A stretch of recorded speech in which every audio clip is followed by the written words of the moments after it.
পোলাপাইন একটু আপডেট হ। টাকা কামানোর জন্য বিদেশ যাইতে হইব এমন কোনো কথা নাই। একটু বুদ্ধি খাটায়া চল।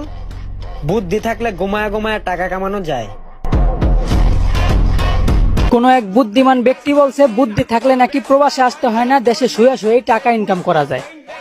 কিন্তু আমি বলি ক্যামেরার সামনে বউ নিয়ে কাপল ব্লগ নামে নষ্টামি করতে পারলে শুধু টাকা ইনকাম না, সাথে বাবা মার সম্মানটারও মাটির সাথে মিশানো যায়।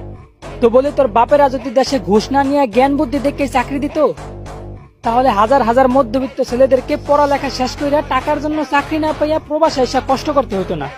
আর সমাজটা যদি কোনো যোগ্যদের দ্বারাই পরিচালিত হইতো, তাহলে তোদের মতন বউ ব্যবসায়ীরা কাপল ব্লগ করে দেশটারে নষ্ট করতে পারতো না। বলি ভাই, মা 10 মাস 10 দিন গর্ভে রাখছে, তাই মায়ের শিক্ষা কোনোদিন খারাপ হইতে পারে না। তাই তোর বাবা মারে মানুষ গালি দিব, বাইসা থাকতে এমন কুকর্ম কোনোদিন করিস না। আরে বেটা, বছরের পর বছর প্রবাসীদের কষ্টে কামানো রেমিটেন্সে পরিচালিত আমাদের সোনা